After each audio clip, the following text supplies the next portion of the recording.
नमस्कार दोस्तों, आज हम पढ़ेंगे कक्षा 7 की पुस्तक के इतिहास के भाग को। अध्याय 21। अध्याय का नाम लोक संस्कृति। आज का अध्याय बड़ा ही महत्वपूर्ण अध्याय है। गौरवशाली अतीत, शक्ति, भक्ति और तपस्या स्थली राजस्थान का जितना विविधतापूर्ण प्राकृतिक परिवेश है उतना ही सरस सजीला है।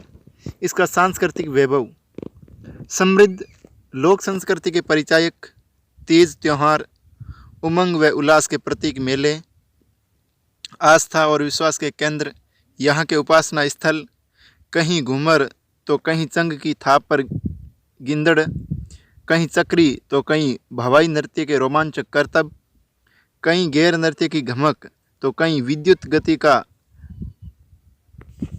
तेराताली, कहीं अलगोजे की मधुर तान तो कहीं सुरनाई।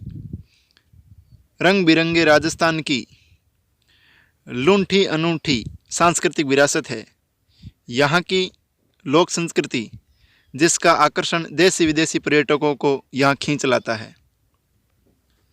प्रमुख शक्तिपीठ।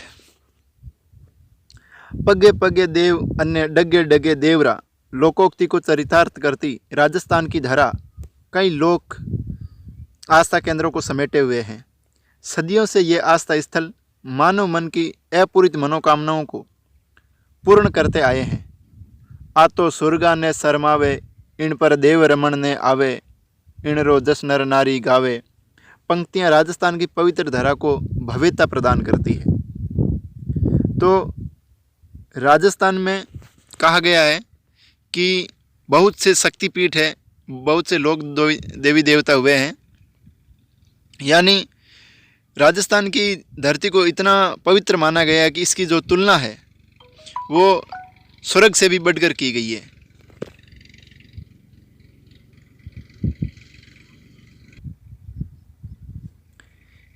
राजस्थान की धरती स्वर्ग को भी लज्जित करती है और ये धरती इतनी पवित्र मानी गई है कि यहाँ पर देवता खुद रमण करने आते हैं।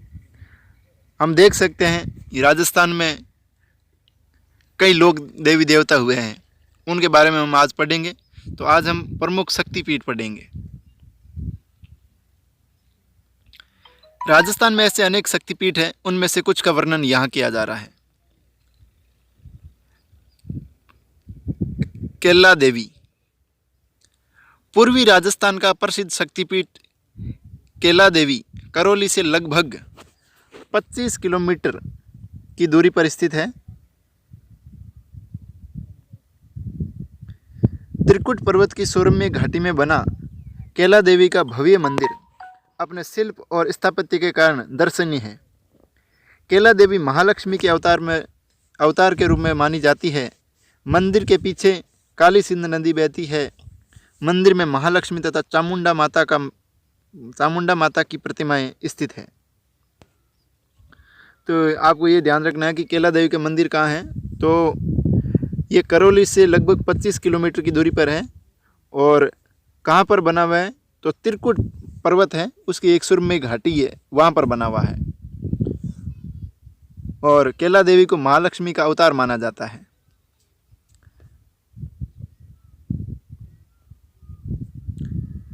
सफ़ेद संगमरमर से बना ये भव्य मंदिर अपनी लहराती लाल पताकाओं से सफ़ेद और लाल रंगों के सम्मिश्रण का अद्भुत दृश्य प्रस्तुत करता है।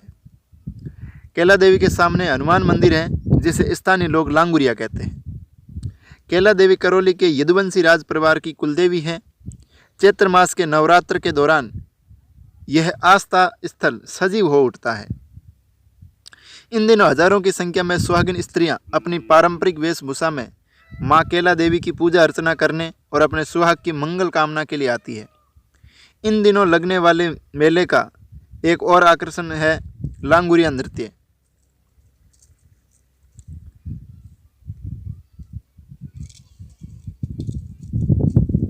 अलगोजों की धुनों पर लांगुरिया गीत गाते युवक युवतियों की टोलियां मेले के वातावरण को और भी भक्तिमय कर देती है। देवी के चमत्कारों के बारे में आज भी अनेक जनश्रुतियाँ प्रचलित हैं। तो देखिए, यहाँ केला देवी के मंदिर के सामने एक हनुमान जी का मंदिर है। तो वहाँ के जो स्थानीय लोग हैं उसको क्या कहते हैं, लांगुरिया कहते हैं। और केला देवी है यदुवंशी राज परिवार की कुलदेवी है। और अगर पूछा जाए तो यहाँ पर मेला कब लगता है, तो चैत्र मास के नवरात्रों में लगता है। और एक यहाँ पर और महत्वपूर्ण बात यह है कि केला देवी के मंदिर में कौन सा नृत्य किया जाता है, तो उस नृत्य का नाम है लांगुरिया नृत्य। तो एक तो याद रखना है कि हनुमान जी का मंदिर है, उसे स्थानीय लोग लांगुरिया कहते हैं, और एक वहाँ पर नृत्य है किया जाता है, उसका नाम भी लांगुरिया है। जमुआई माता। जमुआई माता का प्रसिद्ध शक्तिपीठ जयपुर से लगभग 33 किलोमीटर पूर्व दिशा में जमुआ रामगढ़ बांध के निकट अरावली की सुरम्य पर्वतमाला के बीच एक पहाड़ी नाके पर स्थित है। तो याद रखना, जमुआई माता का मंदिर है वो जयपुर में है, जमुआ रामगढ़ बांध के निकट। जमुआई माता का पौराणिक नाम जामवंती है। पौराणिक मान्यता है कि जम्बूसेल या जम्बूगिरी नामक जिस पर्वत पर जमुआई माता का मंदिर स्थित है, उसकी यात्रा व परिक्रमा अति पुण्य फलदायक होती है। कुछ प्राचीन ख्यातों में उल्लेख है कि कछुआ शासक दुल्हे राय अपने शत्रुओं को से पराजित हो गया, तो उसने देवी की आराधना की और जमुआई माता ने प्रसन्न होकर उसे दर्शन दिए। देवी माँ के आशीर्वाद से दुल्हे राय ने शत्रु पक्ष पर आक्रमण किया और युद्ध में विजय प्राप्त की। विजय प्राप्ति के बाद दुल्हे राय ने कुलदेवी जमुआई माता का मंदिर बनवाया, जो अभी तक विद्यमान है। जमुआई माता श्रद्धालुओं की मनोती और मनोकामनाओं को पूर्ण कर उन्हें सुख, शांति, समृद्धि और वंशवृद्धि का आशीर्वाद प्रदान करती है। जमुआई माता के चमत्कारों के बारे में आज भी कई जनश्रुतियाँ प्रचलित हैं। तो जमुआई माता का मंदिर तो कहाँ है, जयपुर में है। और जमुआई माता का जो पौराणिक नाम है वह क्या है, जामवंती। तो और ये भी पूछा जा सकता है कि जमुआई माता किसकी कुलदेवी है, तो कछुआ राजवंश की कुलदेवी है, ये याद रखना है।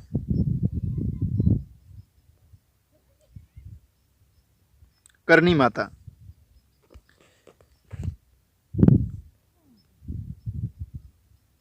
बीकानेर से करीब 30 किलोमीटर दूर देशनोक में मां करनी माता का मंदिर स्थित है।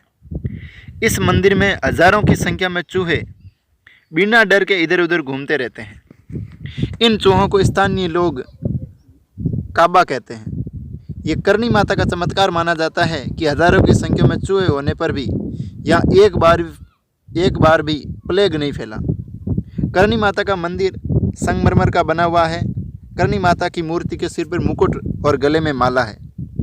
भारत में ही नहीं अपितु विश्व में अकेले इस चूहों के मंदिर में चैत्र माह की नवरात्रि और आश्विन माह की नवरात्रि में 2 बार मेला लगता है, जहां हजारों की संख्या में श्रद्धालु आते हैं। ये माना जाता है कि देशनोक की नींव माता के द्वारा ही पड़ी। करनी माता के चमत्कारों के बारे में कई जनश्रुतियाँ प्रचलित हैं। तो करनी माता का मंदिर बीकानेर से लगभग 30 किलोमीटर दूर देशनोक में है और यह एकमात्र विश्व की देवी है जहां मंदिर में चूहे पाए जाते हैं और स्थानीय लोग चूहों को काबा कहते हैं। और कई वर्षों से ये मंदिर बना हुआ है और इस मंदिर में चूहे हैं, फिर भी हजारों की संख्या में चूहे होने पर भी यहाँ पर एक बार भी प्लेग नहीं फैला। प्लेग एक चूहों के द्वारा फैलने वाला रोग है, परंतु यहाँ चूहे होने के बावजूद भी प्लेग रोग नहीं फैला अभी भी एक बार भी। और यहाँ पर चैत्र माह की नवरात्रि और आश्विन माह की नवरात्रि में 2 बार मेला लगता है।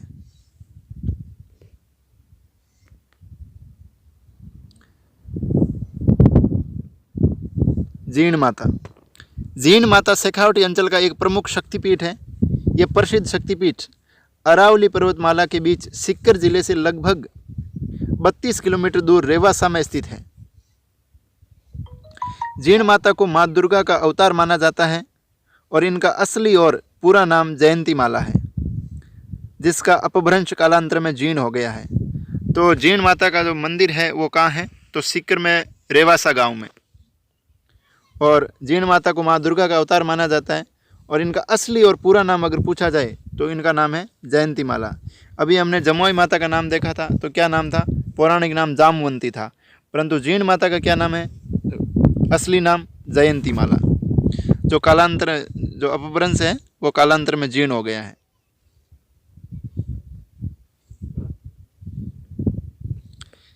जीण माता अष्टभुजा देवी है।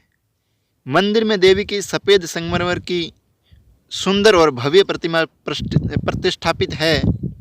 इस देवी का उल्लेख भागवत पुराण के 9वें स्कंद में भी आया है। तो जीण माता अष्टभुजा देवी यानी 8 भुजा है, और इस देवी का उल्लेख है वो भागवत पुराण के 9वें स्कंद में भी आया है। ये शक्तिपीठ हजारों वर्ष पुराना है तथा मंदिर का कई बार जीर्णोद्धार तथा पुनर्निर्माण भी हुआ है। मंदिर का सभा मंडप संगमरमर के 24 स्तंभों पर आधारित है।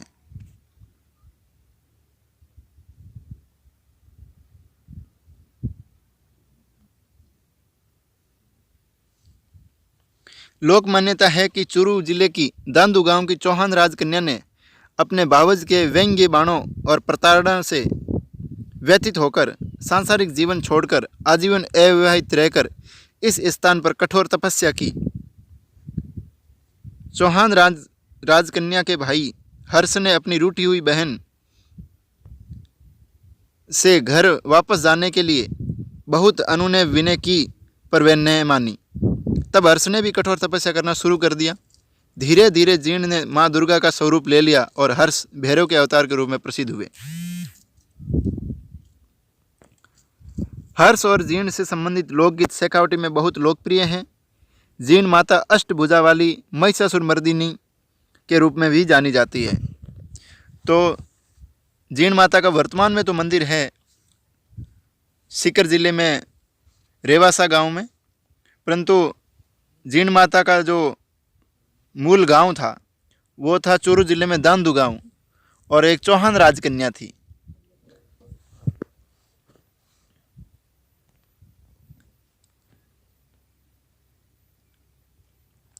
ऐसी मान्यता है कि जीर्ण माता का मंदिर हस्तिनापुर से निर्वासन के बाद पांडवों द्वारा यहाँ बनवाया गया। इस शक्तिपीठ पर चैत्र और आश्विन दोनों नवरात्रों में देश विदेश के श्रद्धालुओं की भारी भीड़ रहती है।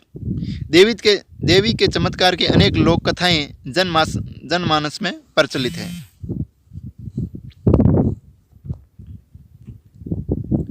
त्रिपुरा सुंदरी। माँ त्रिपुरा सुंदरी का मंदिर बांसवाड़ा से लगभग 19 किलोमीटर की दूरी पर स्थित है। इस शक्तिपीठ की लोक में बहुत मान्यता है। त्रिपुरा मतोपासना वैदिक काल के समक्ष मानी जाती है और संपूर्ण भारत में इसका प्रसार था। आदि जगतगुरु शंकराचार्य के प्रयत्नों से भारतवर्ष में शक्ति उपासना की जो लहर उठी, उसी के परिणाम स्वरूप देश में शक्ति पूजा का महत्व बढ़ा। इसी क्रम में बांसवाड़ा का शक्तिपीठ भी त्रिपुरा सुंदरी के नाम से प्रख्यात हुआ। राजस्थान के बांसवाड़ा डूंगरपुर क्षेत्र में ये देवी तीर्थ तरतई माता के नाम से जाना जाता है। तरतई शब्द त्रितई का अपभ्रंश है, जिसका अर्थ है त्रित्व यानी 3 से युक्त। तो आपको याद रखना है कि माँ त्रिपुरा सुंदरी का मंदिर बांसवाड़ा में है और यह तरतई माता के नाम से भी मंदिर जाना जाता है।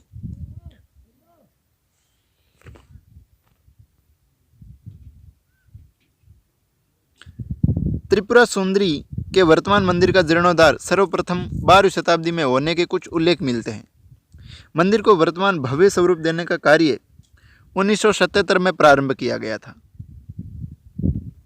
इससे पूर्व यह देवी तीर्थ उमरई गांव के पास बीहड़ बन्नी प्रदेश में झोंपड़ी नुमा मंदिर के रूप में अवस्थित था।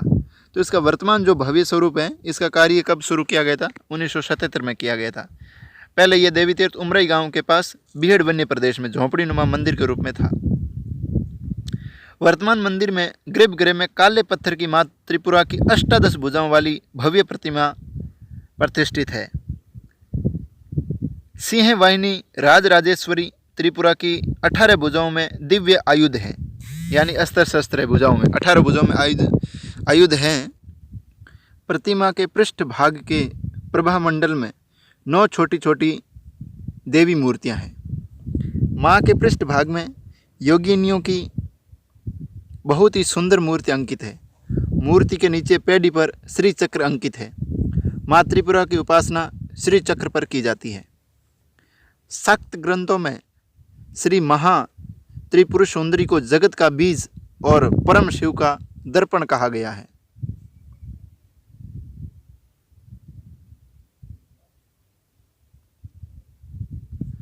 कालिका पुराण के अनुसार त्रिपुर शिव की भार्या होने से इन्हें त्रिपुरा कहा जाता है।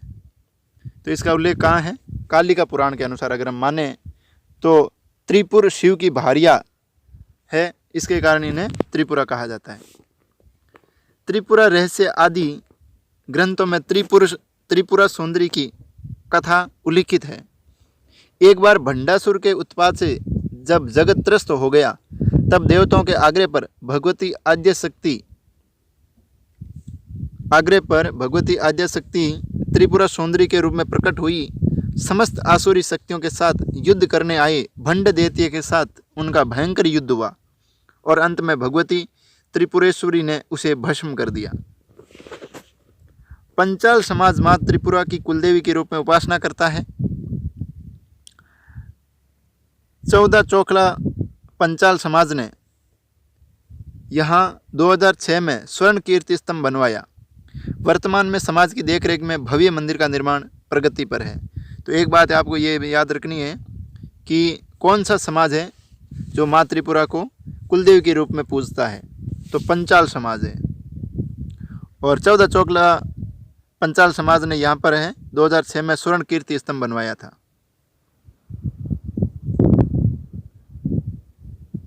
तो ये हमने पढ़े राजस्थान के प्रमुख शक्तिपीठ। अब हम पढ़ेंगे राजस्थान के प्रमुख लोक वाद्य यंत्र। लोक जीवन को सरस बनाने एवं उसे नई ऊर्जा पैदा करने में वाद्य यंत्रों का महत्वपूर्ण योगदान रहा है। राजस्थान में पाए जाने वाले कतिपय लोक वाद्य यंत्रों की यहाँ जानकारी प्रदान की जा रही है।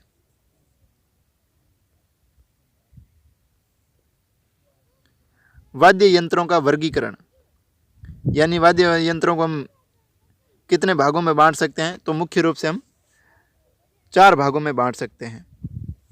कौन कौन से? नंबर 1 अवनद्य, यानी चमड़े से युक्त जो वाद्य यंत्र हैं, जिसके अंदर है चंग, भपंग, मांदल, नगाड़ा, इकतारा। नंबर 2 घन, यानी जो वाद्य यंत्र धातु से बना है, मंजीरा, खड़ताल, तासा। नंबर 3 तत्, यानी ऐसे वाद्य यंत्र जिसमें तार लगे हुए हैं, सारंगी, तंदूरा, जंतर, रावणहत्ता। नंबर 4 सुशिर, सुशिर मतलब ऐसे वाद्य यंत्र जो फूंक से बजाए जाते हैं।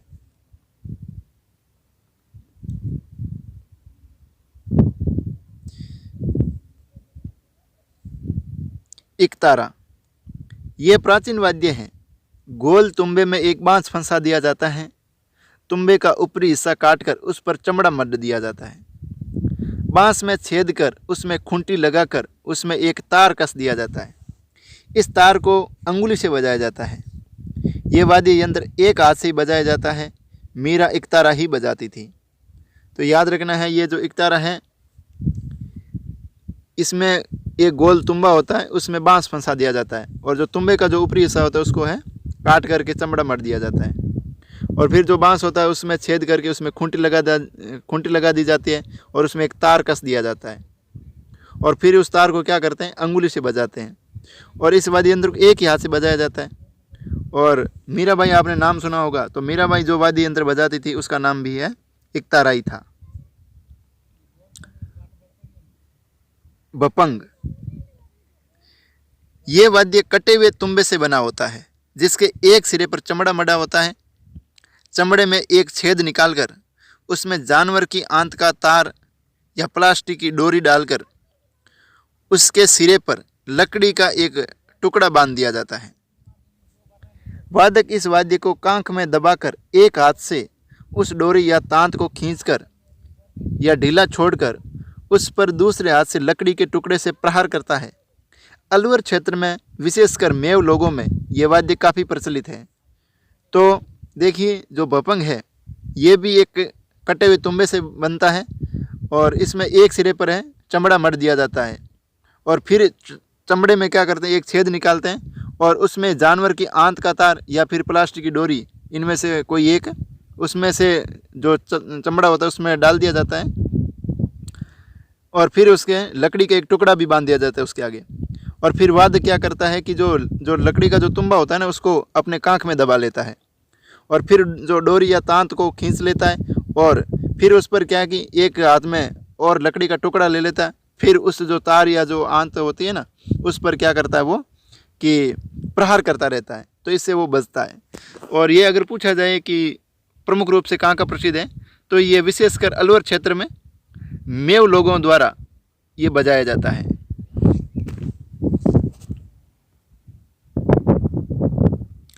सारंगी। राजस्थान में सारंगी के विविध रूप दिखाई देते हैं।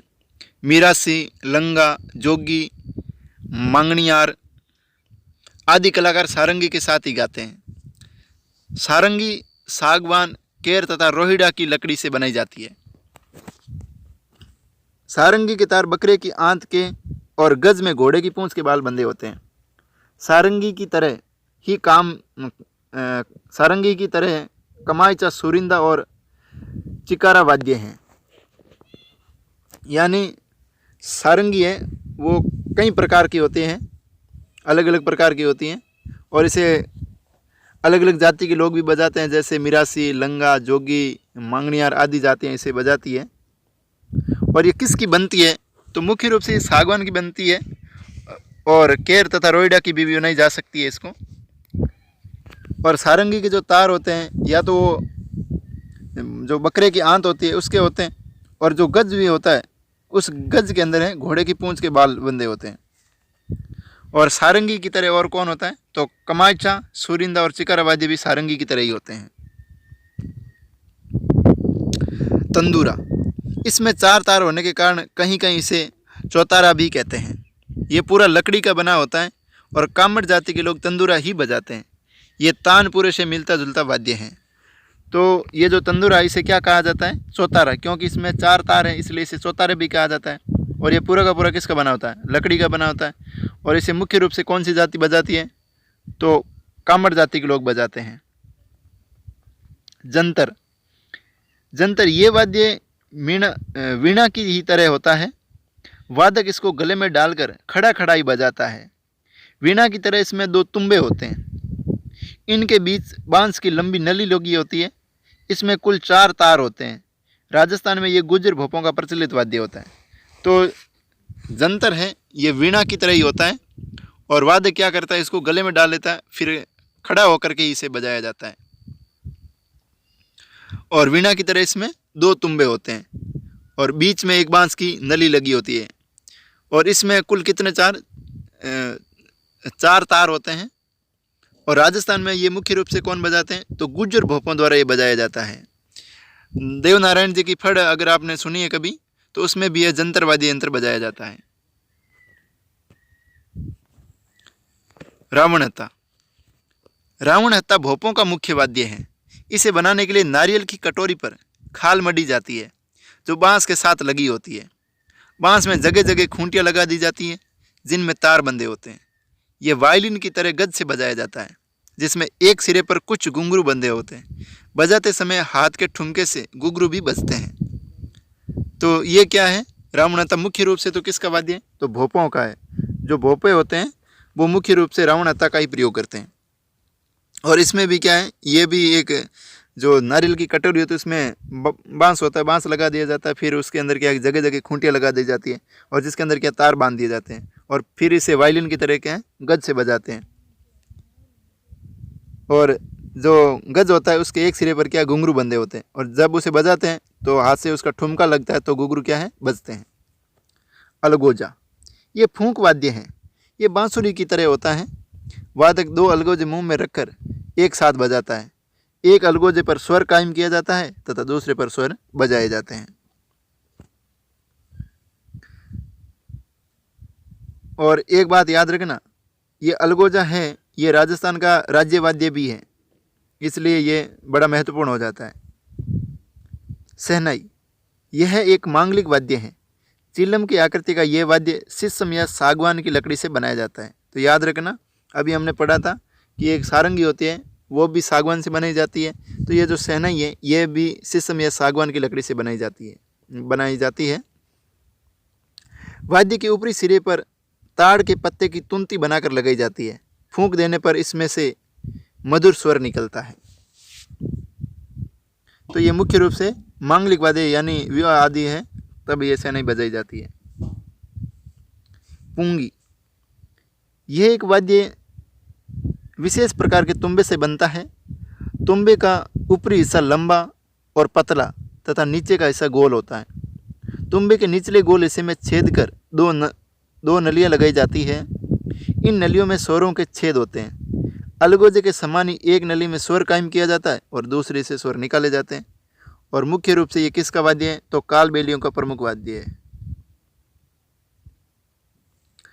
आपने सपेरा जाति आदि भी सुना होगा, तो उसका भी है, ये एक प्रमुख वाद्य होता है। सपेरा जाति के लोग भी पुंगी ही बजाते हैं। नगाड़ा, ये दो प्रकार का होता है, एक छोटा और दूसरा बड़ा। छोटे नगाड़े के साथ नगाड़ी भी होती है। इसे लोक नाट्यों में शहनाई के साथ बजाया जाता है। लोक नृत्यों में नगाड़े की संगत के बिना रंगत ही नहीं आती। बड़ा नगाड़ा धातु की लगभग 4-5 फुट गहरी अर्ध अंडाकार कुंडी को भैंसे की खाल मढ़कर चमड़े की डोरियों से कसा जाता है। इसे बम या टामक भी कहते हैं। ये बात आपको जरूर याद रखनी है कि नगाड़े को क्या कहते हैं। जो एक बड़ा नगाड़ा तो उसे बम या टामक भी कहते हैं। ये युद्ध के समय रणभैरी के रूप में बजाया जाता था। इसे लकड़ी के डंडों से बजाया जाता था। अब है ढोल। राजस्थानी लोकवाद्य में ढोल का प्रमुख स्थान है। यह लोहे या लकड़ी के गोल घेरे पर दोनों तरफ चमड़ा मढ़कर बनाया जाता है। इस पर लगी रस्सियों को कड़ियों के सहारे खींचकर इसे कसा जाता है। वादक इसे गले में डालकर लकड़ी के डंडों से बजाता है। तो ये जो ढोल है, ये राजस्थानी जो लोकवाद्य इसमें प्रमुख है और इसे भी है मांगलिक अवसरों पर बजाया जाता है। और विशेष तौर से ढोल है जो जालोर का प्रसिद्ध है। मांदल, मिट्टी से बनी मांदल का आकार ढोलक जैसा होता है। इस पर हिरण या बकरे की खाल मड़ी होती है। ये वाद्य भीलों और गराशियों का प्रमुख वाद्य यंत्र है। तो मांदल है प्रमुख रूप से भीलों और गराशियों का प्रमुख वाद्य है और ये मिट्टी से बनी होती है। आपने सुना होगा एक नृत्य है गौरी नृत्य, जो भीलों द्वारा किया जाता है, तो उसमें मांदल का प्रयोग किया जाता है।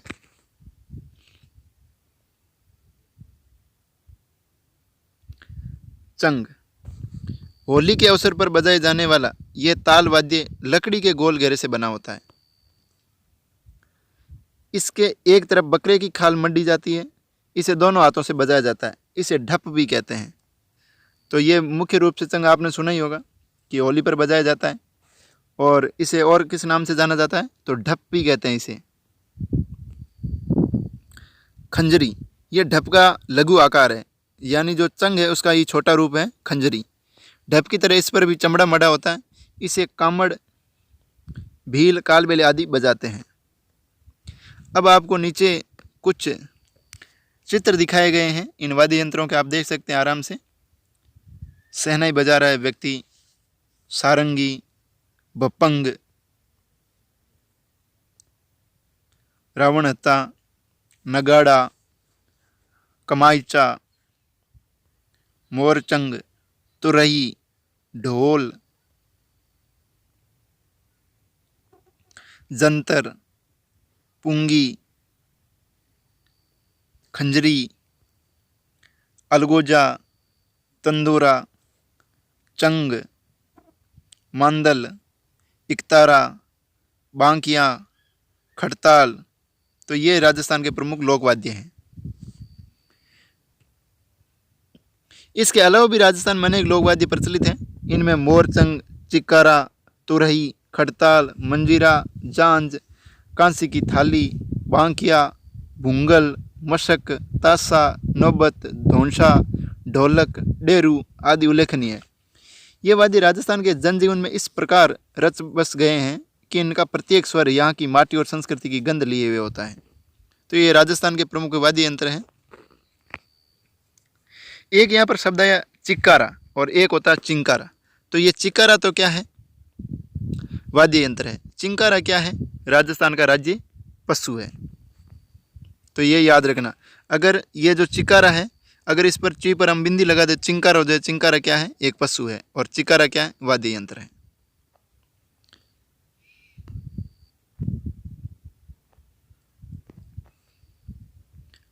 अब हम पढ़ेंगे राजस्थान के प्रमुख लोक नृत्य।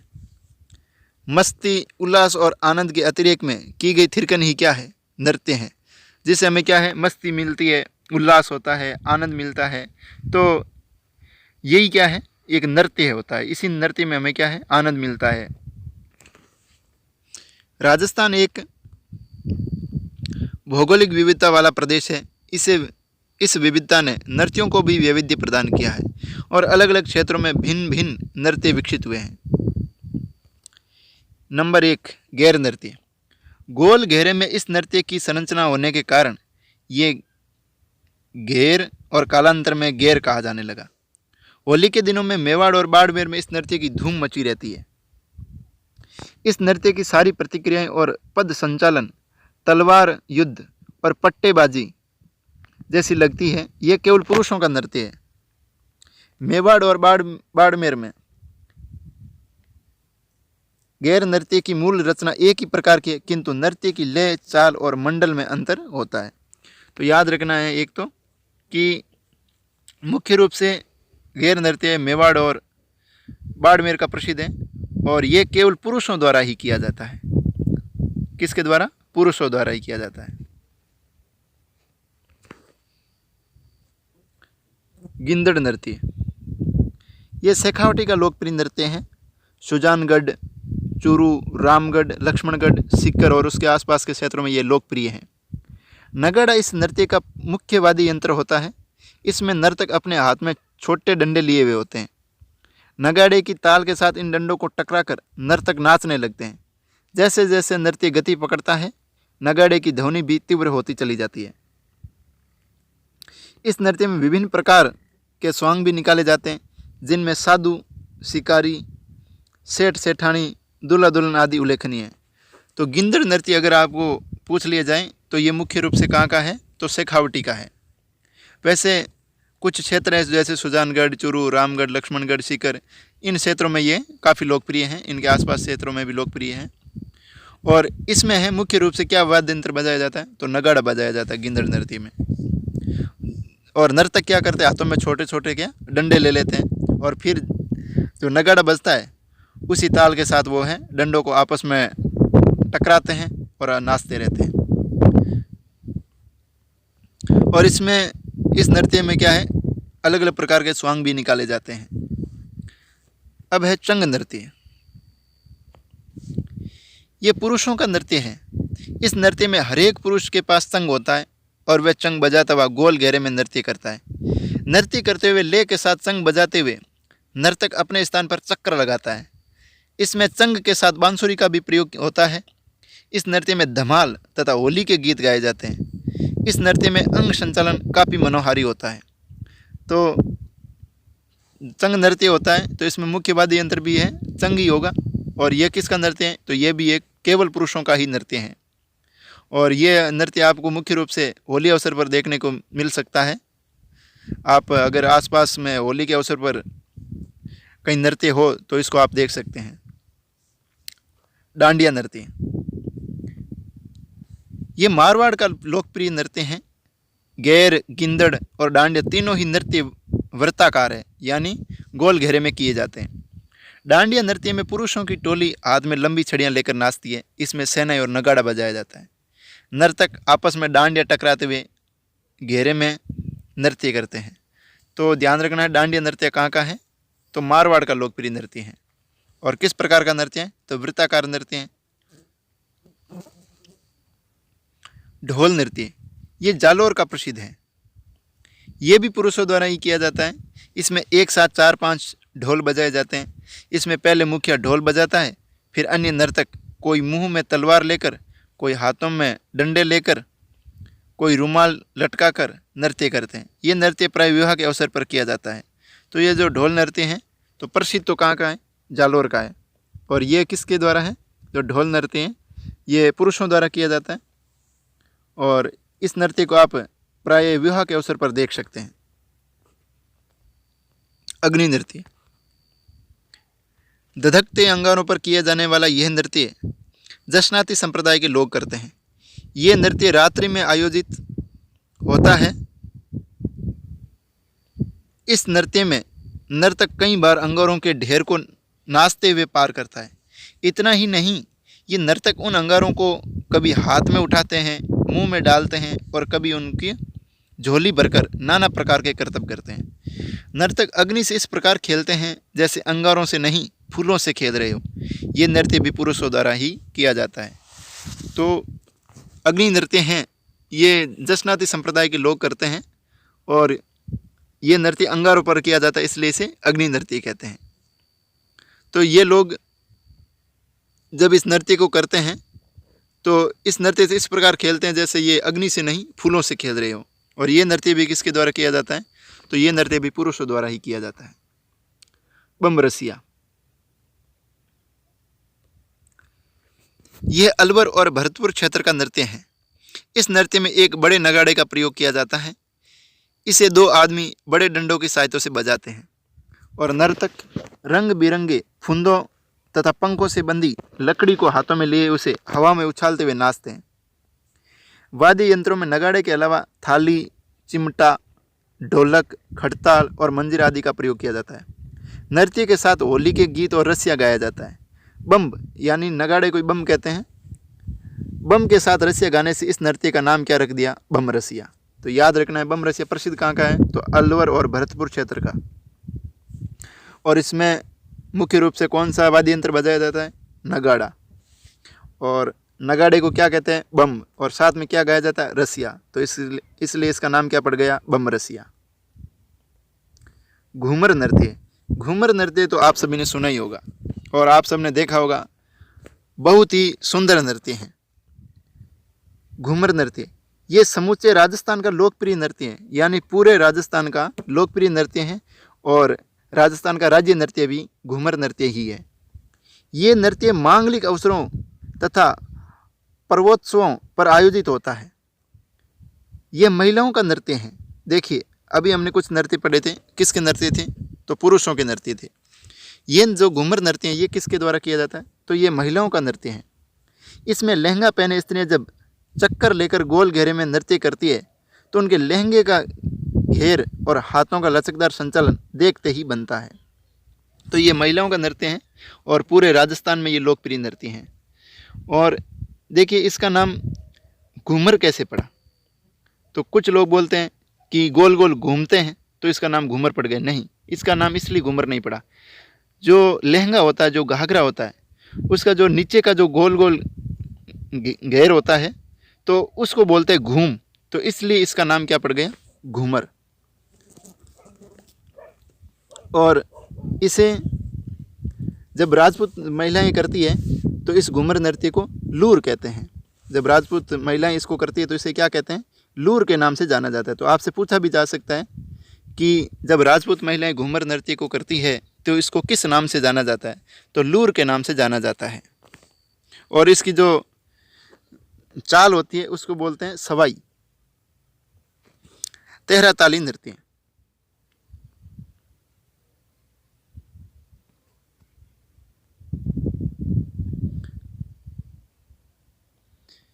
ये कामड़ जाति का अनोखा नृत्य है।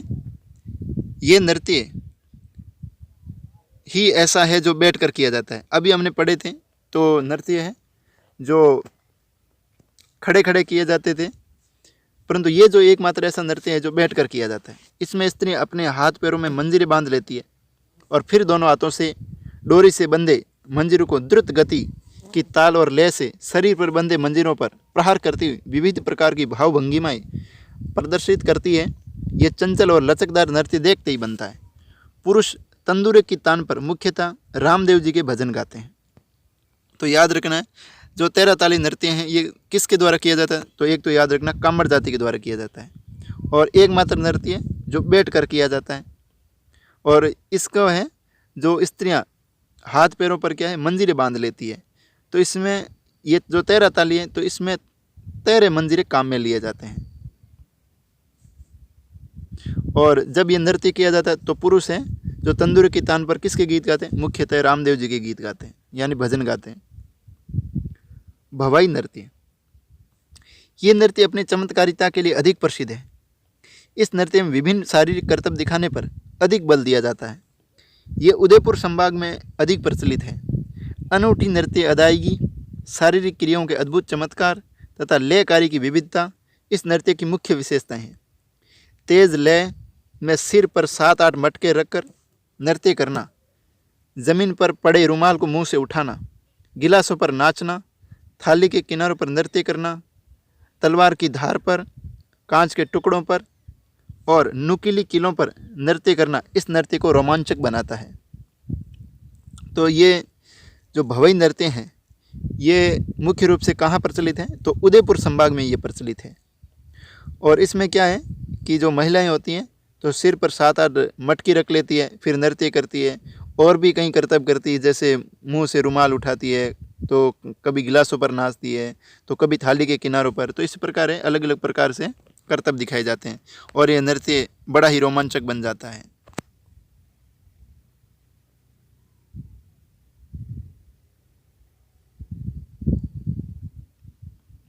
गौरी नृत्य, ये मेवाड़ में भीलों द्वारा किए जाने वाला प्रसिद्ध नृत्य है। अभी हमने इसका वर्णन भी किया था। और इसमें किस वाद्य यंत्र का मुख्य रूप से प्रयोग किया जाता है? तो मांदल और थाली की थाप पर गौरी नृत्य में कई स्वांगों का प्रदर्शन होता है। तो इसमें मुख्य रूप से मांदल और जो थाली इसका प्रयोग किया जाता है। राई और बुढ़िया इसके प्रमुख पात्र हैं। गौरी नृत्य के प्रमुख पात्र कौन हैं? तो राई और बुढ़िया। राखी के दूसरे दिन यानी भाद्रपद की एकम से लेकर 40 दिनों तक यह नृत्य किया जाता है। याद रखना, गौरी नृत्य भाद्रपद की एकम से लेकर के 40 दिनों तक किया जाता है। इस अवधि में गौरी नृत्य करने वाले ब्रह्मचर्य व्रत का पालन करते हैं, व्यसनों से दूर रहते हैं, हरी शाक नहीं खाते हैं तथा जमीन पर सोते हैं। तो जो लोग इस नृत्य को करेंगे वो ब्रह्मचर्य का पालन करेंगे और किसी भी प्रकार का नशा आदि नहीं करेंगे, हरी शाक भी नहीं खाएंगे और जमीन पर सोएंगे। गौरी नृत्य माँ गौरजिया, माँ पार्वती देवी या गौरी, यानी ये जो गौरी शब्द है किसके लिए है? तो माँ पार्वती के लिए आया है। 40 दिनों के बाद गल्लावन और वल्लावन की रस्म के साथ गौरी नृत्य को विराम दिया जाता है। तो जब 40 दिन होते हैं तो अंतिम दिन में एक रस्म होती है गल्लावन और वल्लावन। ये नृत्य सिर्फ पुरुषों द्वारा किया जाता है और महिला पात्र भी पुरुष ही बनते हैं। तो देखो इसमें भी एक खास बात क्या है, ये नृत्य तो किसके द्वारा किया जाता है? केवल पुरुषों द्वारा किया जाता है, परंतु इसमें जो महिला पात्र है वो भी होते हैं, परंतु ये जो महिला पात्र हैं वो महिला पात्र महिला नहीं होती है, पुरुष ही बनते हैं। ये याद रखना है। महिलाएं पात्र तो होते हैं परंतु वो महिलाएं पात्र महिला नहीं होकर पुरुष ही बनते हैं महिला पात्र। कालबेलिया नृत्य, राजस्थान में सपेरा जाति का ये प्रसिद्ध नृत्य है। इस नृत्य में शरीर की लोच और लय, ताल पर गति का मंत्रमुग्ध कर देने वाला तालमेल देखने को मिलता है। अधिकतर इसमें 2 बालाएं अथवा महिलाएं बड़े घेरे वाला घाघरा और घुंघरू पहनकर नृत्य प्रस्तुति देती है। नृत्यांगना काले रंग की कसीदाकारी की गई पोशाक पहनती है जिस पर कांच, मोती, कोड़ियाँ, कपड़े की रंगीन झालर आदि लगे होते हैं। नृत्य में पुरुषों द्वारा पुंगी और चंग बजाई जाती है। दूसरी महिलाएं गीत गाकर संगत देती है। मारवाड़ अंचल में ये नृत्य काफ़ी लोकप्रिय है। हाल ही में इस नृत्य को यूनेस्को द्वारा सूचीबद्ध किया गया है। तो ये जो कालबेलिया नृत्य हैं, ये नृत्य मुख्य रूप से कौन करता है? तो सपेरा जाति का ये प्रसिद्ध नृत्य है। और ये जो नृत्य होता है, इस नृत्य में क्या है कि जो पुरुष होते हैं वो पुंगी और चंग बजाते हैं, और जो महिलाएं होती हैं वो गीत गा करके संगत देती है। और मुख्य रूप से ये कहाँ का प्रसिद्ध है, तो मारवाड़ का प्रसिद्ध है। अगर आपने एक पहले बहुत गीत चलता था, कालियो कूद पड़ियो मेला में साइकिल पंचर कर लायो, तो यह गीत है। ये कालबेलिया नृत्य जब किया जाता है तो ये गीत मुख्य रूप से गाया जाता है। पहले ये गीत बहुत चलता था, आजकल तो ये कम हो गया, परंतु याद रखना ये गीत भी ये जो ये कालबेलिया नृत्य होता है इसमें ये गाया जाता है। इसके अलावा कच्छी घोड़ी नृत्य, कंजर बालों का चक्री नृत्य, सरी नृत्य और सिरमी नृत्य भी आकर्षक हैं। तो इस प्रकार हमने राजस्थान के लोक नृत्य पढ़े हैं। इसके साथ ही वर्ष भर में लगने वाले मेले, संगीत विधा से जुड़ी पारंपरिक जातियां और घराने, लोक नाट्य, ख्याल, गायकी, मांडने, मेहंदी, सांजी, गोदना, हस्तकला आदि राजस्थानी संस्कृति को और अधिक मोहकता प्रदान करते हैं। इसमें इन सब में राजस्थानी माटी की महक रसी बसी है। राजस्थान संगीत संस्थान जयपुर में है, राजस्थान संगीत नाटक अकादमी जोधपुर, जयपुर कथक केंद्र जयपुर, भारतीय लोक कला मंडल उदयपुर, रविंद्र मंच जयपुर, पश्चिम सांस्कृतिक केंद्र शिल्पग्राम उदयपुर, जवाहर कला केंद्र जयपुर, राजस्थान ललित कला अकादमी जयपुर और कई संग्रहालय हमारी लोक संस्कृति के वाहक और संरक्षक है। तो इस प्रकार आज हमारा यह अध्याय पूरा हुआ। शब्दावली, ख्यात, इतिहास, परिसर, क्षेत्र, पर्यटक, भ्रमण करते लोग, मांगलिक, शुभ, भावज, भाई की पत्नी यानी बाबी। प्रश्न पहला है, भाग ए को बे से सुमेलित करना है। जीण माता का संबंध कहाँ से है, तो सीकर से। केला देवी करौली, त्रिपुरा सुंदरी बांसवाड़ा, जमुआई माता जयपुर, करनी माता बीकानेर। तो इस प्रकार ये हमारा आज का अध्याय पूरा हुआ है। और मैं कुछ आपको प्रश्न बता रहा हूँ, उस प्रश्नों का उत्तर आपको कमेंट में लिख करके भेजना है। तो आज आपको कौन से प्रश्न का उत्तर देना है, तो एक तो आपको देना है दूसरे प्रश्न, तरतई शब्द का क्या अर्थ है। और एक प्रश्न आपको देना है कि केला देवी के मेले में कौन सा विशेष नृत्य किया जाता है। और एक आपको देना है कि शहनाई वाद्य यंत्र किससे बनाया जाता है। इन 3 प्रश्नों का उत्तर आपको कमेंट में देना है। तो इस प्रकार आज हमारी कक्षा 7 के इतिहास के जितने भी अध्याय थे वो आज इस अध्याय में पूरे हो गए हैं। और आज हमने राजस्थान के जो कक्षा 7 की पुस्तक है उसके इतिहास के खंड को हमने पूरा कर लिया है। धन्यवाद दोस्तों।